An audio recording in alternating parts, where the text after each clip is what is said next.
اليوم ندير لكم طريقة تحضير الباتي.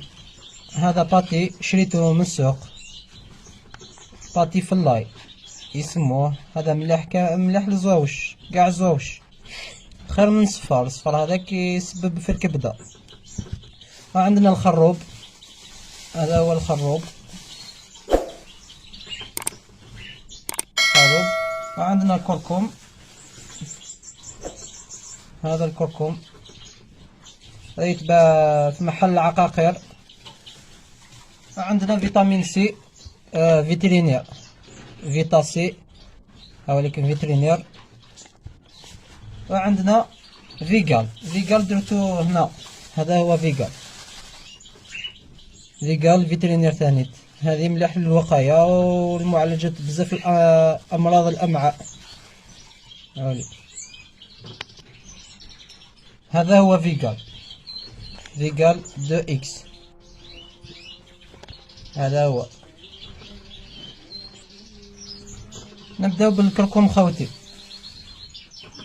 على حسب المقدار اللي درتو. انا ندير هكا مغرفه ماشي معمره، ما عمرتهاش، نديرها نخلطها. هذه مليحه للكبده. الكركم ثاني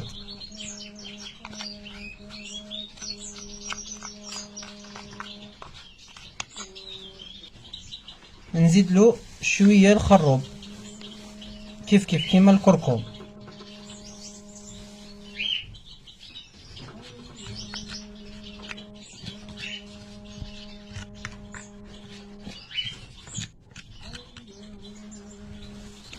ونزيد طرف فيجال، طرف مغرفة. هذا فيجال طرف مغرفة.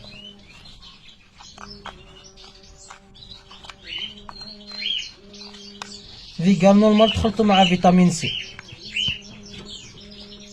ونزيد مغرفة فيتامين سي.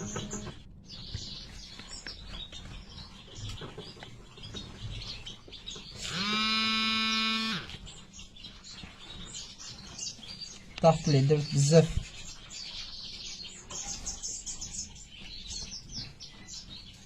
مغرفة نخلطوه.